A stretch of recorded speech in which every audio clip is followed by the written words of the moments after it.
like a losing battle than something worth dying for. Grab your gear and come on a quest with your band of brothers who will serve as the guides in what we call the masculine journey. The masculine journey starts here now. Welcome to Masculine Journey. We're glad you're with us this week, and we have a rare treat. Jim, it's your topic this week. I've actually done that twice this year. I know, but and both of them this last month. Well, to be fair, I'm here. Yeah. I was gonna say, to be fair, a lot of times you're not here. So percentage-wise, you probably have a high percentage of topic versus times here. It is true. Yeah. And I was told right before we started the show, I had to boil it down to 3 or 4 words. And if I remember correctly, it's truth through life. But what I was looking at is how our perception changes on, in this case, truth, as we grow from itty bitty to way up there where some of us stay in a little bitty. What was that again, Harold? I said some of us stay a little bitty. Yeah. And the stature of time, he stands well above all of us. Well, maybe not that well, but reasonable. I got miles on you guys. Oh, yeah. Well, so the truth, and so to paraphrase that again, basically, does it change over time for you? Is that what you're saying? Or are you saying my perception of it there you changes. go. That's what I wanted to get to. I wanted to get to that word. And right? I think at one point I had a wonderful title, but it was way more than 3 or 4 words. Yeah, it's probably a small paragraph. I guess they were big words. It was at least a paraphrase, as you just sort of said. Exactly. Very unique. Yeah. Very unique truth. There we go. We should move with that one. Let me retype. I'll tell you about the Canadian guy I ran into that agreed with me on that. No. He was a tour guide, but also an English teacher. Okay. Said, no, you can't qualify unique. It's unique or it's not. Yeah. That's one out of that's a very probably unique hundreds. It's a unique, very unique perspective. Anyway, Jim, so who did you decide has the first clip? The first clip will be Danny. Danny? Newsflash. Because it is probably the most humorous and certainly the oldest clip of the night. Well, thank you, Jim. Look, this is for my buddy Andy, who said that I had lost my Andy Griffith touch somewhere along the way. So to Andy Thomas, this is Andy Griffith. So you'd be his Barney? Yeah, probably. Probably best I could do. Okay. Otis at one point. That's true. That's before recovery. That was before recovery. This episode is where Andy has written a ticket for. He's a big editor of some newspaper up in Raleigh, and the guy tries to weasel his way out of it, and Andy just kind of holds the letter of the law. So he had to show up in court. Well, Andy sends one of his female reporters down as a college student doing kind of a ruse, and she gets Barney all wound up, and you know how Barney gets so exaggerated. He tells her a bunch of stuff, and he exaggerates the truth quite a bit, and they turn it on Andy. So Andy's being held on trial here in this clip for malfeasance in the sheriff's department because of some of the statements that were made. And so, but they've got Barney on the stand, and Barney makes the case of what's really going on. And so we play the clip and talk about it afterwards. Oh, I will. But Jim, malfeasance, is that like inappropriate behavior? Because we need our dictionary to respond. Okay, thank you. Used a word I was not quite sure I understood the definition. Woohoo! I know, it does happen. We've been sitting together for a long time, so I must be rubbing off. Yeah. It could be. All right, so on to the Andy Griffith clip. You may step down. Andy, I said you may step down. you can say that all you want to, but I ain't stepping down. This is a hearing, ain't it? Well, seems to me you ought to hear everything, not just a bunch of yeses. Very well, you may speak if you wish to. Thank you. Sure, I said all them things. But the truth is, sometimes I get carried away with myself. When I was talking with a young lady there, I got to bragging a little bit. I guess that's one of my faults. But I sure didn't think it was going to backfire and be used against Andy. Why, Andy's the best friend I got in the whole world. And as far as I'm concerned, he's the best sheriff, too. All them things I said. For example, his using the squad car for personal reasons. Sure, he was delivering groceries to Emma Watson because she was too sick to get down to the market. And that's just one example of the things Andy's done for the folks in this town. I could give you a lot more. You got to understand, this is a small town. The sheriff is more than just a sheriff. He's a friend. And the people in this town, they ain't got a better friend than Andy Taylor. As far as Andy knowing his job, I'd just like for you to take a look in the record book, Mr. Jackson. You know there ain't been a major crime committed in this town thanks to Sheriff Taylor. The only ruckus you'd ever have in Mayberry is if you tried to remove him from office. Then you'd have a riot. You ask me if Andy runs a taut ship, Mr. Milton. Oh, no, he don't. But that's because of something that he's been trying to teach me ever since I started working for him. And that is that when you're a lawman and you're dealing with people, you do a whole lot better if you go not so much by the book, but by the heart. I guess maybe that's kind of hard for some of you to understand. I don't know. That's all I got to say. You know, so often we lay facts out, and you know the things that Barney said. If we went back and played them, the things that he said were somewhat factual. You know, the squad car use, and there were some other things. But the truth behind it was that Andy was doing things good for other people, and it wasn't really as it appeared to be. You know, the enemy loves to take us down the fact trail, but he avoids the truth a lot of times. He even did it to Jesus. You know, he quoted scripture to him. He left a piece of it out. But what he said was fact, but it wasn't complete truth. And you know, so many times I've run that rabbit trail with him, and you know, you see things and you hear things and about what people have said, what people have done, and the facts are there. Yes, they did this. Yes, it appeared it was this way, and yes, that way. But when you boil it all down and you ask Jesus to reveal the truth to you, you find out it's a much different picture. Usually I do, because you know, they say that sometimes the people who hurt you the most are the people closest to you. And sometimes it's because we're looking at facts and we're not looking at the truth behind who's really doing it. So just kind of where I was going with that. Maybe a story later. Yeah, no, it's good. I think that if you haven't just completely put yourself out of ever hearing anything on the news, you would realize that the elements of truth are hard to find. Right? You can listen to one broadcast and hear what they say is truth. You can hear another station's broadcast and hear what they say is truth. Right? Even when you talk with individuals over a situation, you hear one side of the story and then you hear another side of the story. Right? And they say truth's found somewhere in the middle in those type of situations. So truth is something that we struggle with trying to find the real truth in situations. You know, and that's where, as we're talking throughout this, we're going to learn more about the person called the truth. One of the things that really got me with this is the difference between factual information and, a lot of times in fact, when I first hear a news story, I almost immediately dismiss it as, well, they don't know what's going on yet. Mm-hmm. When it's a breaking news, the news is almost certainly broken. But many years ago, and this was in the late 70s, when I was a police officer, I saw a report in the newspaper on a report that I wrote, and that was the only source they had. And they took what was an armed robbery and turned it into a purse taken from the car. Wow. The guy said, "I have a gun, give me your purse," as she was getting into her car. How they did that, I don't know. But from that point on, I never really believed much I hear in the news.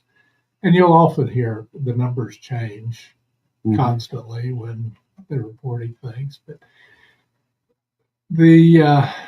this really struck home, and what this came from was a total redefinition in my life of what truth is. I used to be a dabbler and I think they call it spinning these days. I don't think it had that word, but I was good at, I could tell you something that was factually accurate that was not the truth.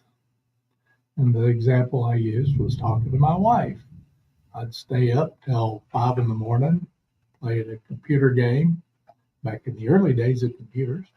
And she said, "What time did you come to bed?" Because she knew I was up late. I said, "Well, it was after 1." Well, it was actually 5:30. But that was factually accurate, but did not relay the truth to her. And guys, don't take this to heart and decide, "Oh, I can do that too." Bad idea.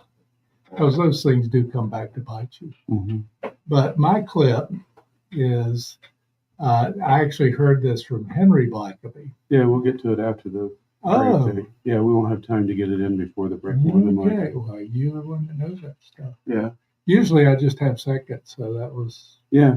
I figured we had a few seconds. Well, no, you would have not enough time to get your clip in, I don't think. Okay. So you can tell where the clip comes from. This is actually Richard Blackaby, Henry's son, who's did the Experiencing God, which there are millions of copies out there. And if you're a Christian, definitely if you're Baptist, you've probably heard of it, if not done it. But it was what in my life changed me from being a churchgoer with a religion to having a relationship with Jesus Christ. So eternally, literally grateful for that change. And that did come out of studying with Henry. And that's when I figured out I was saved. Mm-hmm. Before that, people asked me if I was saved. I'd say I was never lost. And later I figured out I was right when I was saying that, but it wasn't true at the time I was saying it. Right. Right. Well, the one truth that you can have, that you can hold true to, is God's got something in store for you at boot camp if you come.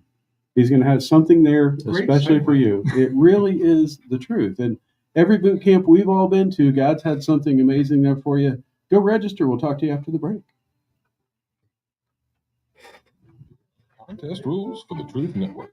Prizes won are not transferable, redeemable for cash, or exchangeable for any other prize. All prizes must be redeemed for the station within 30 days of winning. Only one prize per household for the station of Truth Broadcasting within any 30-day period. The rest of our contest rules are listed under the About Us link at our website, truthnetwork.com. Thanks for playing and listening to the Truth Network. Hi, I'm Smokey Bear, and I made an assistant to help you out, because only you can prevent wildfires. Hey, Assistant Smokey Bear. Call me Papa Bear, because I'm grilling up dinner.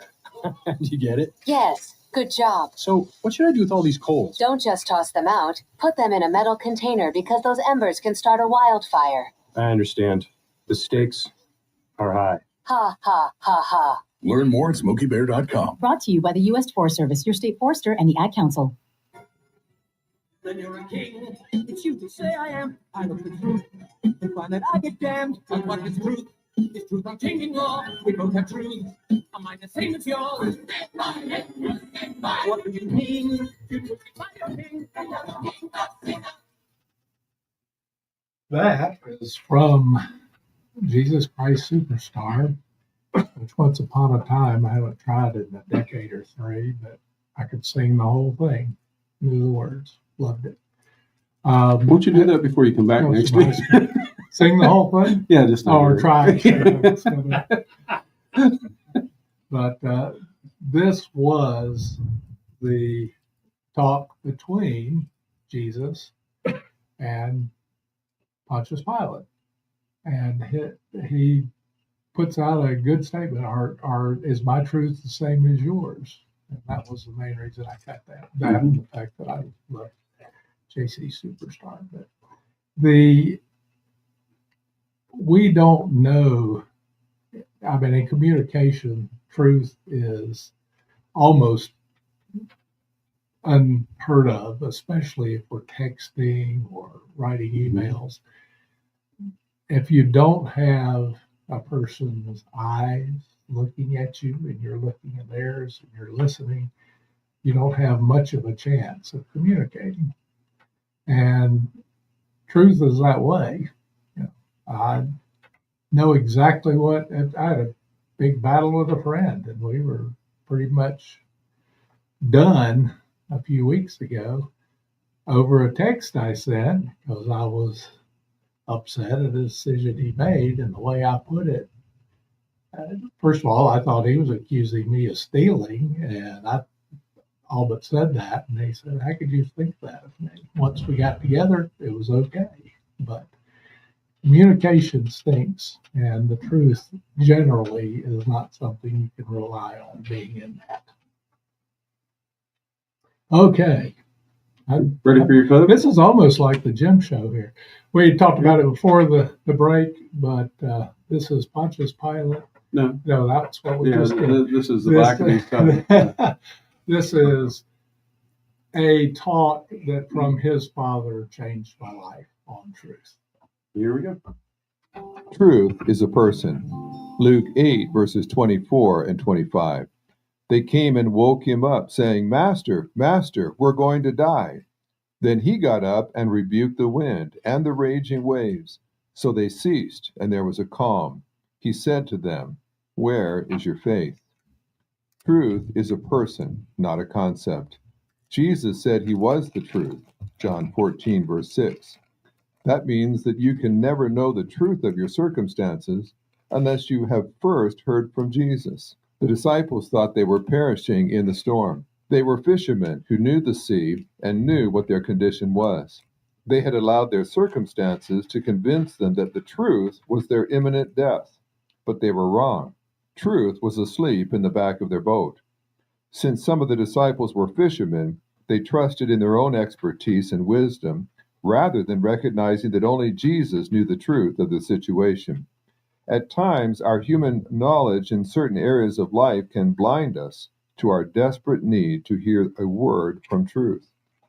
When Jesus spoke, the disciples saw the real truth of their situation. There was absolute calm. The disciples had seen Jesus perform other miracles, but they had not yet witnessed his power over nature in such a dimension. Often we are like the disciples. God may have recently demonstrated his power to us in a mighty way. We may have experienced many spiritual victories in the past, yet when a new and frightening situation comes upon us, we too panic and say, "Lord, save me, I'm perishing." God will remind us of his provision, saying, "I can handle this situation too, and you will know more of me because of it." Have you become fearful instead of faithful? If you have, prepare for the rebuke, for it will come. And that concept of you don't know the truth until you've heard from Jesus was a major changing point in my life, and one that if you hadn't found that yet, he is the only one that can give you the complete truth. And he doesn't all the time. I mean, God can't possibly reveal everything to us. We couldn't handle it. But he'll reveal what we need when we need it.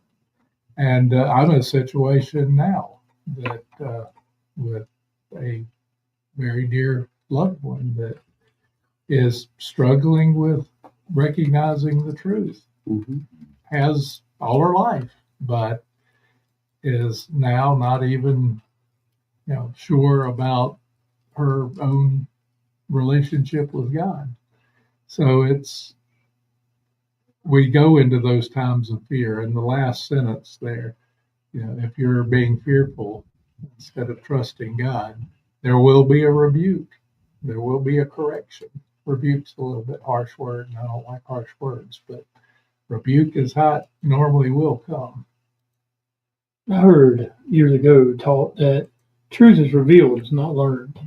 I always held on to that because truth is a person.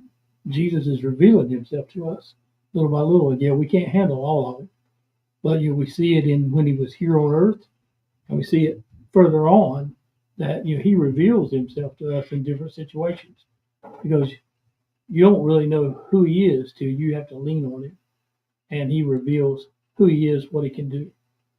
Similar situations in my own life right now. So Yeah, when we were, when you brought this topic up a few days back, last week, at the end of last week, I think it was, right away my thoughts didn't go to Jesus. I mean, it should have, right? Because he says, "I'm the way, the truth, and the life." But when you think of, and I'll do my clip in the After Hours segment. If you're not sure what After Hours is, you can go download that after you listen to this. If you listen to it on the air in Greenville, Spartanburg, we also have a podcast called After Hours. You can go download at any podcast location. But anyway, I didn't really think about Jesus, but my perception of Jesus has changed tremendously over the years. And to your point, Danny, as he reveals more of himself to me and my walk becomes more intimate with him, I see different aspects of I don't want to say his character, but who he is. That I didn't know before, I didn't realize before. And it's really kind of cool to see that in a different way and in a deeper way as we kind of walk through life. I was actually thinking about your other clip and throwing that in there. The short one? Yeah, the Okay. short one. I can get it in there. We can do and then chat about that, because that brings up a few thoughts on what's truth. Okay, if you want to find a movie clip with the word truth in it, you're invariably going to get this one as the first hit. This is from the movie A Few Good Men. And so we're just going to listen to it. And it's a major or general, whatever, major, whatever. He's a colonel. A colonel. He's a colonel, and he's on trial, and he's being not interviewed. What do they do on trial? Well, he's being interrogated is pretty close. Yeah. Because that's what he's going into, and he could be in serious trouble if this truth does not come out. Thank you. Yeah. Thank you. Like crossword, but just cross-examine. Here we go. But he's a mere lieutenant, and then going after a colonel is a bad idea. Okay. That was longer than our whole clip, is what I just did. Here we go. Colonel Jackson, did you order the code red? You don't have to answer that question. I'll answer the question. You want answers? I think I'm entitled. You want answers? I want the truth. You can't handle the truth. And often we can't. And that was why I wanted to throw in that, especially when you consider it's Jesus. Have you ever tried to manipulate Jesus? Mm-hmm. You haven't? Well, I have. It didn't work. Okay. Yeah, I mean, I tried, but I've never been successful at it. That was sort of what I wanted to put in there. We often can't recognize the truth, and when we do, we may not be able to handle the truth. But he will. And you pointed out when we were talking before the show that, and my brain just shut down. So what did you point out? I have no clue. Because I don't remember before the show either. But the one, and you're absolutely right about this clip, but another way it can be used is the enemy will use it to let you believe you can't handle the truth that God has for you, right? That it's going to be something awful. He's going to say things that the world's told you about yourself, things that you felt are the deepest things about you, right? And the enemy spins that in a way to say, I don't even want to pursue the truth because I don't think I can handle it. And so he's the master of being able to switch and go in any direction with any of this stuff and really deceive us. They don't call him the deceiver for nothing. And that was what I was trying to remember. It's the lie that God won't give you more than you can handle is not true. Sounds good, but he will almost always give you something that you can't handle by yourself, was the point you made. Well, I think Robbie made it, but that's okay. I appreciate you giving me the perspective. Well, I knew it was somebody intelligent, so I didn't immediately think of Robbie. Oh, yeah. Well, he didn't have a microphone now, so that's fair. I'm sure in the after hours he will read, whatever he's going to do. I don't have words today. I have no words for anything. I can't think of cross-examine. It's just a wordless day. So, anyway, what I do have words for is we have a boot camp coming up. And does anyone know here when the boot camp is? November 20th to the 23rd. This year? Yes. Oh, yeah. Oh, don't be so surprised. It is this year. Yes, it is this year. So we still have time to register. And how would they register, Jim? Go online. Well, to masculine. I'd mess it up. Masculine Journey Radio, isn't it? It's Masculine Journey. Journey.org. Yeah, and so thank you. That helped me No, make the I've only point. heard that 5,000 times in the last 5 years. And Robert, And that's the truth. that is the truth. It's masculinejourney.org. Radio. And so, as we close out this part of the show, I just want to throw a question out there. What's some truth that God's helped you find at a boot camp? For me, it's identity. My identity in Him. Anyone? Bueller? Bueller? Okay, I'll go. Okay. This is my own. But I think when it comes to what He's revealed to you, I think just truth and understanding about who I am, Mm-hmm. our relationship, who I am meant to be tomorrow, not just today, who I have been, but you got to grow and change. You can't just be the same person that you were when you walked into this boot camp. You can't just be the same when you walk out. You have to change. Mm-hmm. And you have to actually work at it. There's going to have to be some thought and some things you put into it that is going to change how you see and think about those things that are right in front of you every day, that you think you're solid on, you think you're dead, but you have to keep changing. Well, thank you, Rodney. And we'll touch on that some more in the after hours. Go to masculinejourney.org to register for the upcoming boot camp, November 20th through 23rd. If you have a question for us, just reach out to any of us. Our first name at masculinejourney.org. That's our email.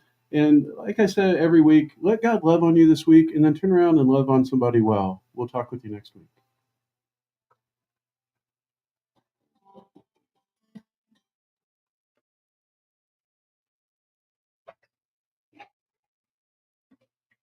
Good for headphones, are you? You're too good for headphones. Yeah. It mess up his hair. Yeah. A little distracting. from the Depending on smell. the camera. You can hear everything. You can, because it Yeah. plays through here. Yeah. Including the thunder outside. Yeah, that was hit pretty hard out there. All right, so we got two clips. We got Harold to get in the show, more of Rodney, Robbie, Terry, if you got anything to throw in there, Art, if you got anything to throw in there. Yeah. Danny So's was a story that he never got to. I'm just messing. Holding back. They're heading to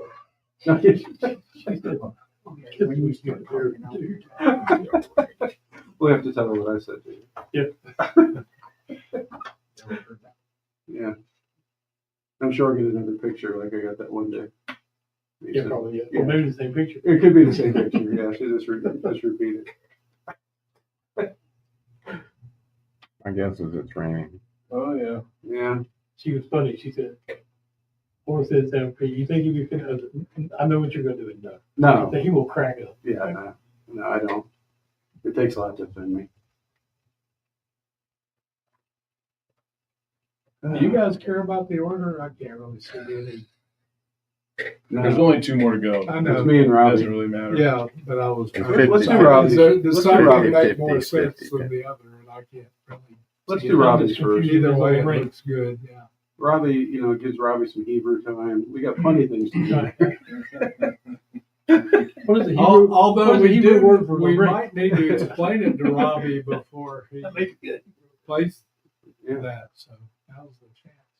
The yes and no, and the liar and the not liar. And Yeah, this is a chance for me to understand. Well, if he asked the liar, it's to tell you if this person's lying, then he would lie to say that he wasn't lying. Correct. yeah, But you got to get back to the question. the door. Yeah. Yeah. If he asked, What is he gonna say about this say door? about the door? Is Right, this and the if door he's that's- lying, Is this the right door? If he's lying, it's not the right door. Right. But if he's the one that tells the truth, it is the right door. So how does she then discern based Well, on? What she asked is, would he say yes? Yeah. Would he say this is the right door? Right. And the person that lies says, yes, he would, then that's not the right door. And if the person that she asked was telling the truth, he would say no. So how do you know it's a door? It's based on what you just said. It's If yes both- or no. If both of them say that yes, then that is the door. Right. But they don't both answer. Only one person answers. If he said, But it's the same She answer. asked him. She asked one person to ask the question, and so his answer could either be a lie or the truth. Right. Right, because you don't know Oh, who that's he true. is. So if he's saying whatever, then you don't know whether that answer is a lie or the truth. How do you know that it's the right answer? So this is really what the after hours is like for the people listening online. We have deep philosophical conversations. I people. think what it is, she says, You're going to understand as you watch the clip later or hear the clip later. she says, would he say that this is the door to Right. the castle? Right? That's what she says. And then she says, is this the door to the castle? If she gets 2 yeses, then it is. Right? I didn't hear One the second question. She only hears one question. She only asked one question. Okay. Yeah, we'll hear it again. Play it. I Just go ahead understood and it. play it. Just play Well, it so we can hear it. Yeah, I understood. What did it. I she just- say? Well, I'm glad you understood it. I've been trying to But I understand can't it for 3 days. articulate it. But I can't even think of cross-examine. So that's gonna be it. All right, here we go. It keeps changing. What am I supposed to do? Well, the only way out of here is to try one of these doors. One of them leads to the castle at the center of the labyrinth, and the other one leads to certain death. Which one is which? We can't tell you. Why not? We don't know, but they do. Oh, then I'll ask them. No, you can't ask us. You can only ask one of us. It's in the rules. And I should warn you that one of us always tells the truth and one of us always lies. That's a rule too. He always lies. I do not. I tell the truth. Oh, what a lie. Oh. He's the liar. All right. Answer yes or no. Would he tell me that this door leads to the castle?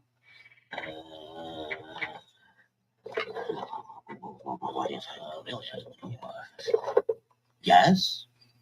Then the other door leads to the castle and this door leads to certain death.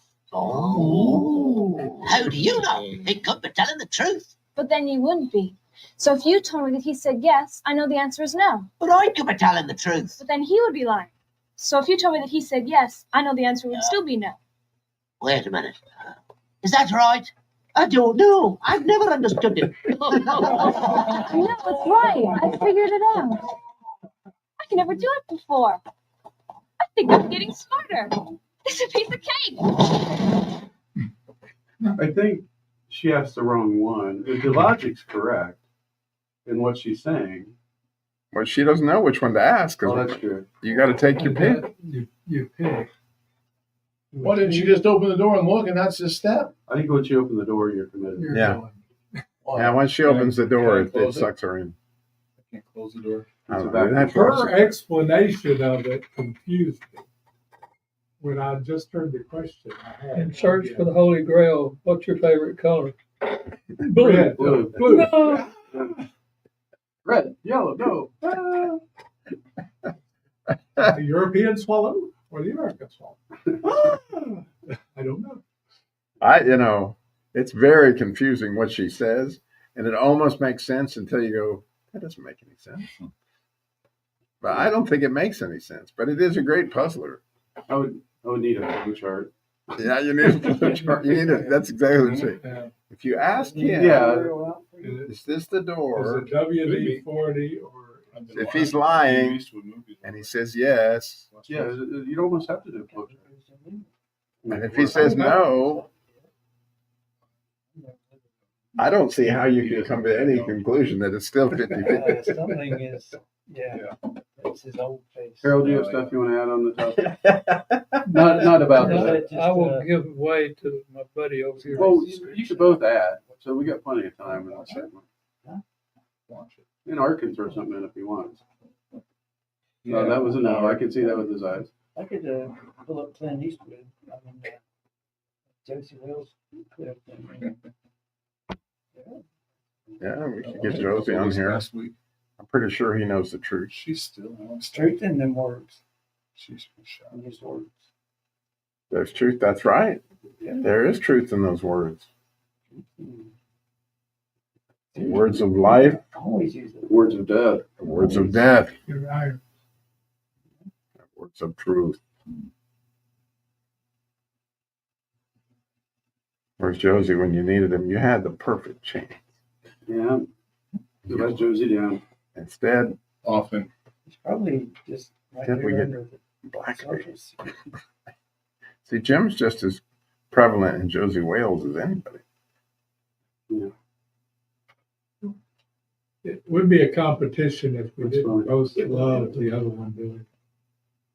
Right. I want Sure. more. I could go on a little under a minute. We lost 33% of our audience. Are we down to one? Two. Yeah. I guess I could have done the math here if I thought about it. So, Robbie, you have the first clip. Oh, I made the executive decision. It only makes sense. It only makes Because sense. you're batting cleanup. I get it. Because I didn't want to go first. And then we'll throw in Harold and Rodney and whoever else wants to talk or don't want to talk. The truth, the whole truth, and nothing but the truth. Yeah. Truth is the truth is the truth is the truth. But once you put the microphone just over watched there, Oh, it's here. We're I getting just watched that be one gentle. last week. Yeah. Yeah. Fingers.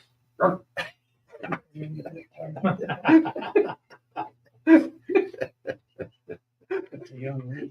That color.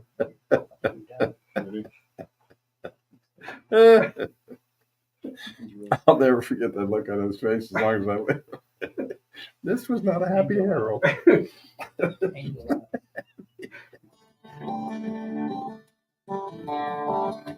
Coming to you from an entrenched barricade deep in the heart of central North Carolina. Masculine Journey After Hours. A time to go deeper and be more transparent on the topic covered on this week's broadcast. So sit back and join us on this adventure. The Masculine Journey After Hours starts here now. Welcome to Masculine Journey After Hours. We are glad to have you with us today. And Jim, it is your topic. That's why we put a microphone back in front of you so you could set the topic back up that we've been talking about. I talked so much the first time, I thought I shouldn't talk this Yeah. session. But Once again, I'll set we're it in back agreement. It's 2 words or less. Man. up. 2 words or less. The We are truth is the truth. looking at the truth. No, don't steal Harold's line. Yeah. He's going to say it later.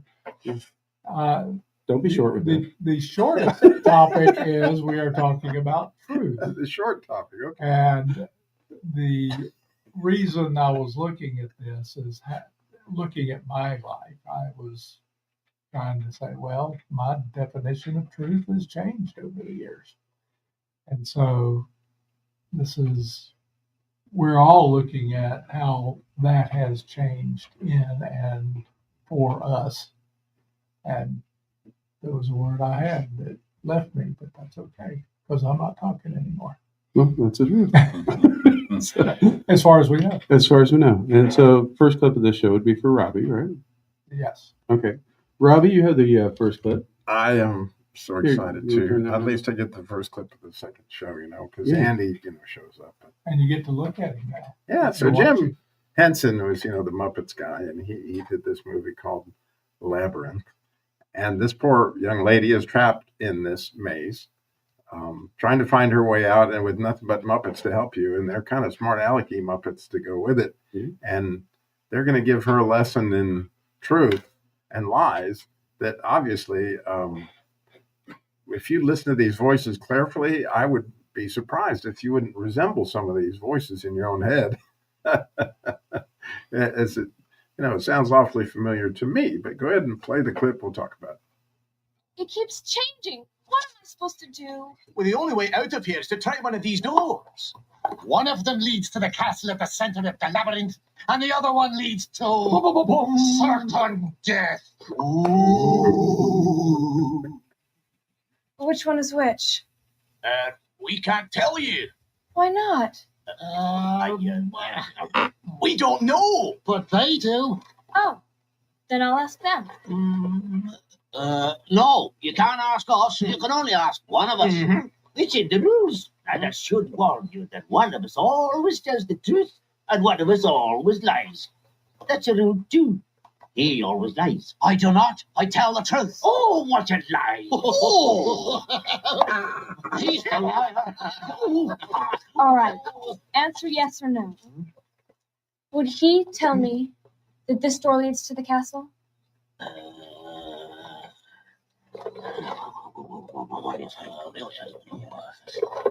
Yes. Then the other door leads to the castle, and this door leads to certain death. Oh. How do you know? He could be telling the truth. But then you wouldn't be. So if you told me that he said yes, I know the answer is no. But I could be telling the truth. But then he would be lying.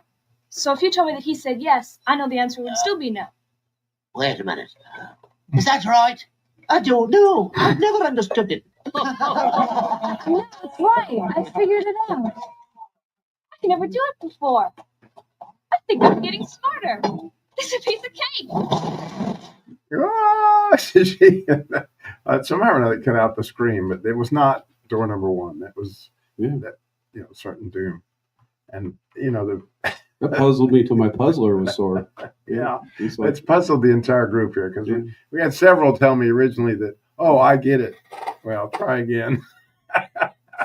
Think again. And she did. It wasn't so easy.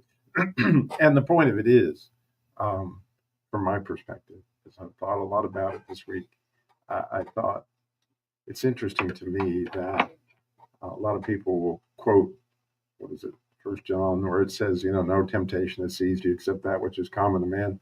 They'll say that verse is saying that God won't give you more than you'll handle. Mm-hmm.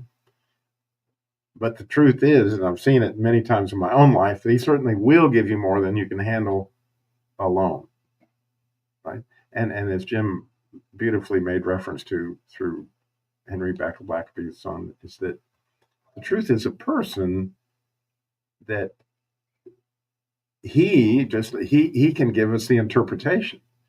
And when I think of so many different events in my life that I consider myself to be guilty, or I judge something, but the thing again that I attempted to do on my own, only to find out that I had opened the door to the labyrinth and faced certain doom. It's just, that's how that works alone. So the beautiful thing about it is the journey with him into the truth, is more than amazing.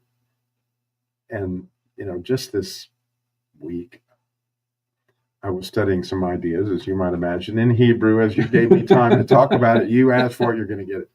But I knew there was something. There was. The word truth in Hebrew is a spectacular word.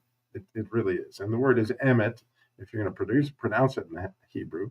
But the beautiful thing is it is the first letter in the alphabet, which is like an A. You can hear the emet, that's the A sound at the beginning. Then the mem is the middle letter, which happens to be the middle of the Hebrew alphabet. And the T that's at the end is the Tav, which is the last letter in the Hebrew alphabet or alephet.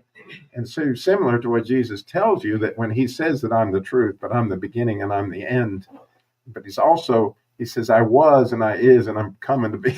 I am. Yeah. You know how that goes. That's Something like that. The southern I version. was. Yeah, it's South Jesus. South Jerusalem. Jesus. Southern. However that works. You get the picture. I do. But the truth is the truth, like Harold will point out here in a minute, at the beginning and at the middle, at the end. However, we won't really know the truth until we open the door, right? I mean, we won't really know what it is until we actually see it. And so many things that we think we have figured out, we really don't. But we may have a piece of the puzzle, but whatever, if we enjoy that in fellowship, right? Not only with Jesus, but in community, right? That as we discover truths together, how much more precious is that? Because, for me and Sam, we've walked together for a lot of years, and Jim as well. And there's certain things that we have discovered in unison that we had no idea, but the fact that I did that with my, essentially my best friend, it's just like, oh my, it's so special to me. And those memories are spectacular. The same thing, hopefully with your bride or your soon-to-be bride, whatever you may have, and as the case may be. You know, the things that Andy has been discovering, you know, he's not here, so I'm going to speak to him, you know, on sonship, on what that looks like. The fact that we can share that with Andy, right? As he gets a deeper meaning, he's given us all a deeper meaning. Absolutely. And so not only is it that you don't get the truth alone, you get to the truth with Jesus, but to get the truth with Jesus in community, other members of your band of brothers or the community that you're walking in can give you spectacular views on truths that, you know, God meant for you to get that way. I think it's truly an amazing journey. And I was at first a little confused about Jim's topic, honestly, because I was like, Harold, well, the truth is essentially the truth, because God doesn't change. But certainly, the more I have thought about it, it's a spectacular topic from a standpoint of, you know, that the more I learn, the more I want to learn. And like you said, things are being revealed to you. So there you go. I think one of the points you made, Robbie, is pretty amazing. As we've all walked together, is, you know, when we learn from each other, the truth becomes deeper, right? It doesn't have to be something, as you said, that Jesus directly reveals to me. But when I see him reveal it through one of my brothers, you know, it makes just almost as big an impact on me. You know, I remember Darren bringing some stuff to us from, oh gosh, I can't think of his name now, but on grace, you know, and how my understanding of grace changed just from things that Darren had brought to us in the group. John Lynch. Yeah, that's who I was thinking. Yeah, it was, you know, on how my understanding of that changed through a brother saying, hey, this is something I think you really need to listen to, you know, and helps us see things differently. And so our perception and our perspective of truth evolves over time. Yeah, or one of the, you know, spectacular ones to me is, you know, one of the ways that you were attacked, or the label that was attempted and put on you by your sister, was shut up, Mortarmouth, you have nothing good to say. Well, anybody who has enjoyed Sam's teaching can clearly see what Satan was trying to do there. And so through seeing it through your life example, you know, I've gleaned onto that. Oh my goodness, you know, I'm made wise, like the Psalm says, I'm made wise by my enemies. You know, what is Satan going after? And that was something that we experienced together as a community. It was, you know, part of what people do. If they're hunting after God together, you get to enjoy that in amazing ways. Absolutely. Rodney, is there more you'd like to add on this topic, or you pretty much added out? You added everything you had to add? Okay, that's cool. Harold, what about you? Well, how could I not say the truth is? I knew you were going to go there, because Robbie's been setting it up for you. He's been teeing that ball up. Well, you know, the truth is that I can't have my truth and you have your truth. There is the truth, and that's what we have to seek after. I think far too often in today's world, people are trying to have their own truth as opposed to what the truth really is. So to me, it doesn't matter that I'm almost 84 years old and have gone through all these years. The truth has not changed. My growth and my understanding of that truth probably has changed. But truth is so important. And I hate it when anybody tries to lie to me. And it's, you know, you're stealing the truth when you tell a lie.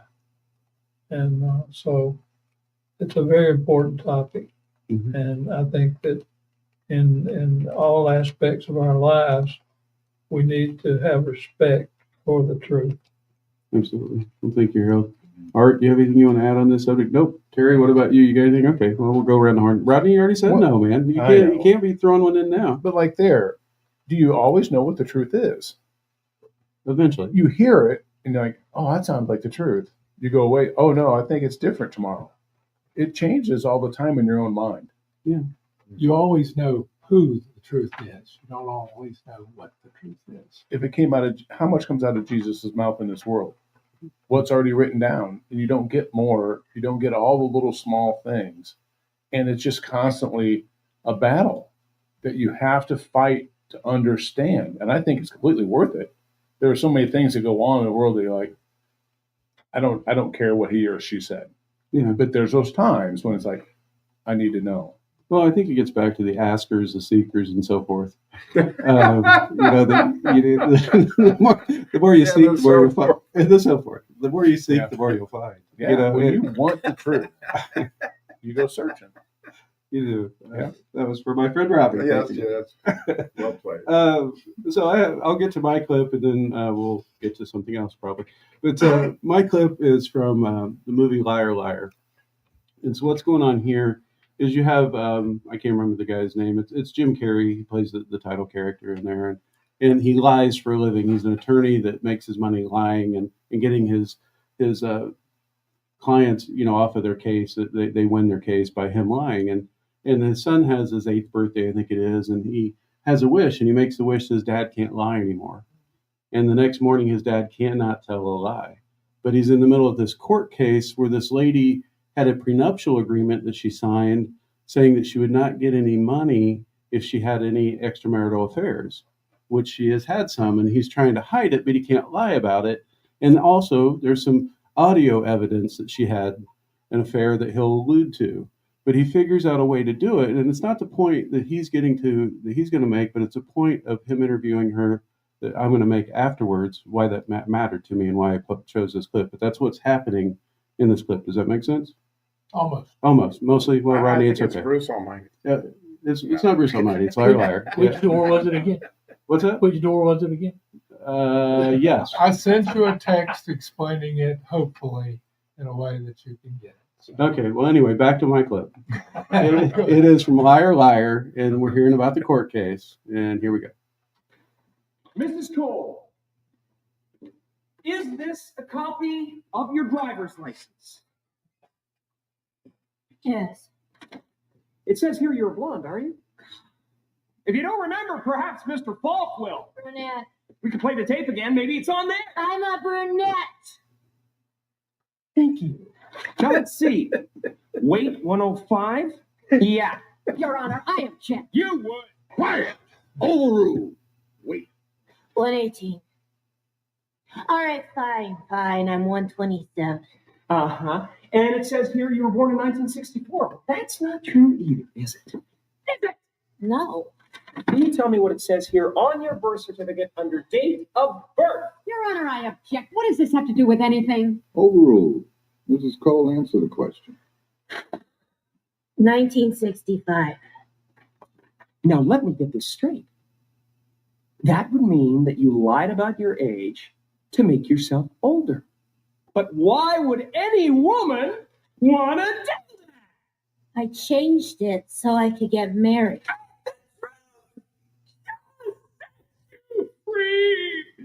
My client lied about her age. She was only 17 when she got married, which makes her a minor. And in the great state of California, no minor can enter into any legal contract without parental consent, including Prenuptial agreement. prenuptial agreements. This contract is void. Standard community property applies, and she is entitled to half of the marital assets, or $11.395 million.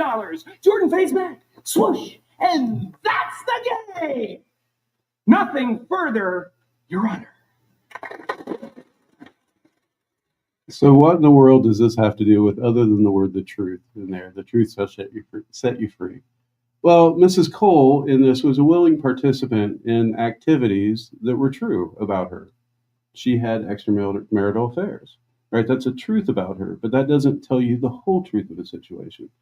The point that I was feeling when I listened to this was there are things that I've entered into in my life that I was a willing participant of that were not good things.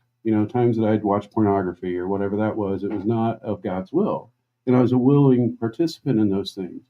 But if I believe what the enemy says and that at my deepest core that I'm a pervert or I'm, whatever the word you're going to use, right? If I believe that's the sum total of my identity and that's the deepest thing about me, then the enemy wins, right? But when I go back and I listen to the truth, Jesus, tell me the truth of who I am and my identity, and I'm a beloved son of God, right? And through his love, I'm able to overcome that addiction, and I'm no longer that person, and I learned to walk more truly in who I was created to be, that's the deeper truth of the situation. But the enemy tries to get us to settle for the small truths in life.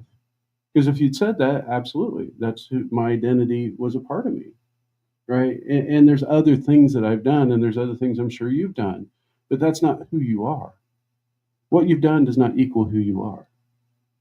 The only way you know who you are is your identity in Christ, right? And when you can learn to walk in it and accept it and live out of it, all those other labels, those identities, those things can fall off of you, right? They no longer matter, and they no longer have power over you. They no longer have control over you. And for me, even though it was a silly clip, there was a lot of truth in that, of saying, okay, God, you've helped me walk through a whole lot of things that had partial truth about me and things that I willingly stepped into. You know, Danny, you're shaking your head. I know that that's something you've probably felt over the years too, but to have God say, no, that is not the deepest thing about you. It never was. It never will be. The deepest thing is, you're my beloved son that I'm proud of. Yeah, and I love the fact that it's a very similar court case from a standpoint of, because Jesus is our husband, right? Then we're not legally bound to the shenanigans that we agreed to in our former times. And so, however he said it, case, set, and match. You know, we win. Everybody should clap. Okay, it's all right. But it's true. You know, it's the same kind of deal.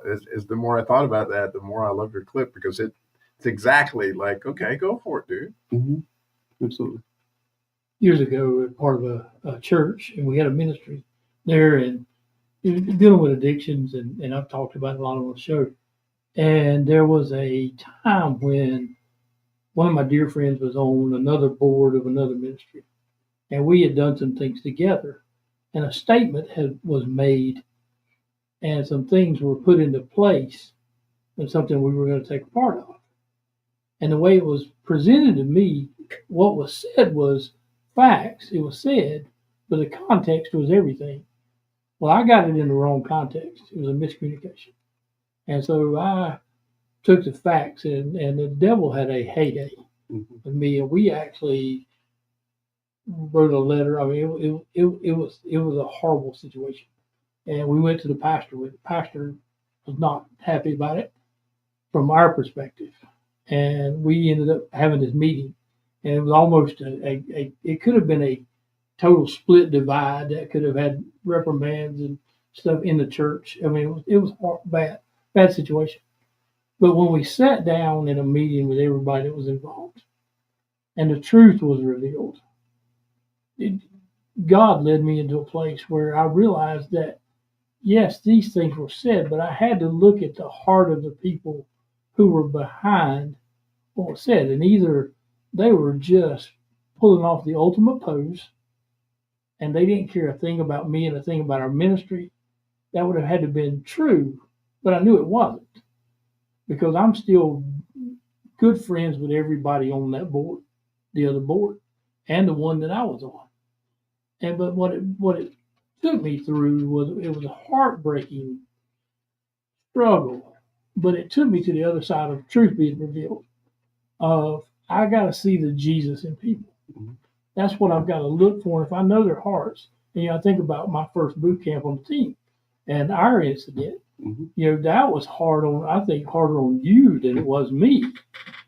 But we sat down and faced what we were looking at. So what was the incident? Just, the audience. Sam had asked me to respond to a talk.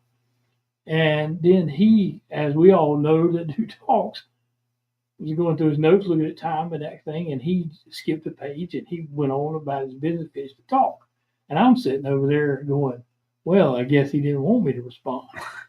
And the enemy hooked me, and maybe you're not supposed to be a part of this. Maybe you're.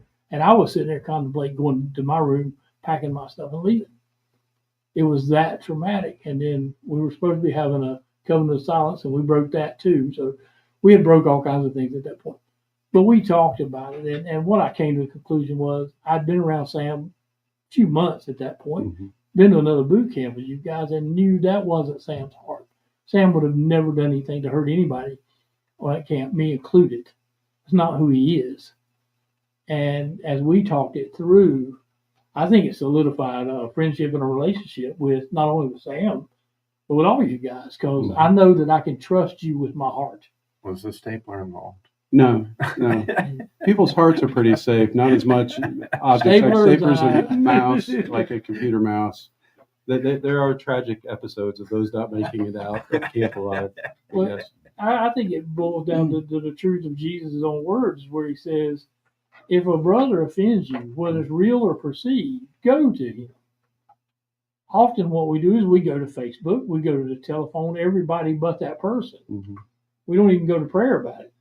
We don't even go to Jesus about it. We just make the assumptions, and next thing you know, there's a whole rift in the whole works. Yeah, when I was married, and for a very successful season of that marriage, obviously it wasn't ultimately successful, but the way we got through a lot of things was we would learn to ask each other, I heard you say this. Is this what you meant? And invariably, most of the time, it was, no, I didn't mean that at all. And it could have been the exact words they said, but I had the enemy's spin of what those words meant, or she had the enemy's spin on what those words meant. And I use those in other relationships. As well, I've learned to say, okay, this is what I thought I heard you say. Is that what you meant? Right? And give them the opportunity. If they say, yeah, that's what I meant, then that's another, it's all go now. That's a different story. But more times than not, they go, no, I didn't mean that at all. What I meant was this. And it gets back to, I have to trust what God tells me about a person's heart more than I trust what I hear or what I feel or what I see sometimes, right? Until I can get more clarity. I'm so tired right now of saying feelings lie. Mhm. And I've said, that's trite. It is, but it's a truism as well. Mhm. We could say that to other people, but that one's kind of hard to hear. And to make you feel better, Danny, you may be the only one that ever thought of walking out and driving home during a boot camp, right? I did. Yeah, you had to be talked back, if I remember right. Yeah. He's not the only one. I knew I was not alone. Yeah, we've all had. I haven't always been here. The stapler either. was not involved. Yeah, but a boot camp? And we had warfare at a boot camp? Really? That could happen? No way. Yeah, no, No. that wouldn't happen. Anyway, speaking of boot camp, we do have one coming up in November. You don't want Good to miss it. segue. It is. I try to always get boot camp in there. And the reason I do is I know how life-changing they are. And it's not the camp itself. It's the time you set aside to spend with God. Because I promise you, you will spend more time with God than you do just about any other time in your life. And that may sound scary to you. There's nothing to be scared about. Worst case, you go out and it's quiet and you get to listen to the birds and you get to watch the squirrels or whatever's going on out there. It's great to get your heart back out in nature. But more importantly, God's going to speak to you sometime during that weekend and maybe multiple times during that weekend. And that's where you find the real truth, is in His words. Yes, in His Bible, in the written word, but also in the word that He shares with you in the midst of quiet time with Him. And I promise you that's the best place you can go to get some good quiet time. So go to masculinejourney.org to register for the boot camp. This week, take some quiet time and ask God to show you the truth about your heart, the way He sees you, the way He created you, and then spend some time loving others well. We'll talk with you next week. And again, we're glad that you're with us, and we'll see you next week or talk to you next week or do something with you next week. masculinejourney.org.